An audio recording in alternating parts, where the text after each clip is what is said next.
guys are in terrible shape. I'd like to let that be known. This alpha male boot camp is $18,000. Supposedly in 75 hours, you will break through the bullshit and flip the switch on your life. You're in terrible physical condition. This sort of thing makes sense in combat training to become a Navy SEAL, for example. But being the biggest, fittest jack dude at your finance job, whoop-de-doo! And I'm one of those people, if generic alpha dude 8,432 thinks I'm in terrible shape and not in peak physical condition, and I'd question whether he actually means looking aesthetically pleasing. I wouldn't care. I would just carry on with my life. You don't have authority over me. Your wives and girlfriends are proud. Ladies, imagine if your man comes to you and he says he wants to spend $18,000 on being tortured physically and mentally traumatized for 75 hours. Would you not just look at him and just think, can't you just get a jet ski like a normal person? Also, you have $18,000 lying around to spend on something like this? Who is convincing you that you're not doing well in life? Boys, remember, you're lions, and lions never grovel. Finding a reason to live, a purpose, creating an identity for yourself is a very real struggle for so many people in this world. Tighten up, let's go. Including for myself. Which has led to people creating self-development events like this as a means to profit off that said insecurity under the guise of helping people. And for me, it's all up in the air whether this stuff actually helps people. Like, it would be easier to live in a reality where you believe that this event helped you than potentially realizing you may have wasted $18,000 on a potential scam.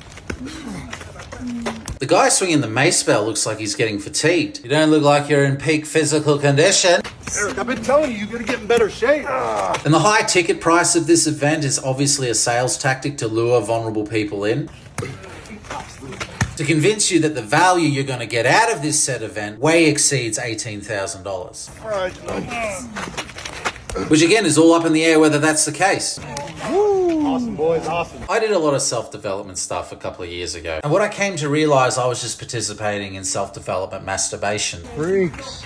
Sir. I was in a cycle of being convinced there was always more work to do, more to learn. And for a lot of people, where does that lead them? Down the next sales funnel, get into the next tier, the next level. And all I was really receiving was the same generic advice and guidance packaged differently. Because you actually have to start implementing what you've learned, and that can actually be a challenge within itself. Like, I see so many self-development gurus and life coaches who love to flex how much money they make doing this, allegedly. And it's really off-putting. Like, is it about helping people or is it about the money? And that comes from my own biases, from my own experience, because the stuff that I've done, and it's never been, wow, I got so much out of that. It's literally just been, it was fine. I'm just glad I didn't spend $18,000 on that. And that can easily be sold to you as you obviously didn't do enough. You need to do more to break through that barrier. You need to invest more time, more money. Plus, I also have friends in my life, people that I know who do this line of work, and I know they're good people with good intentions. It's why I have so much distrust and hesitance towards the whole coaching space. I can't determine who's legit and who's a scammer. And the thing is, if I didn't get out of what I wanted from the coach I invested in and I think they're scamming me, they can just turn around and say, well, it's obvious that you didn't put in enough work, you didn't do enough, you didn't invest enough, I'm legit, you're just lazy. The point I want to make is, if you have $18,000 lying around, buy a jet ski. Even if you live in the middle of the Sahara Desert, it's a better investment than this bullshit.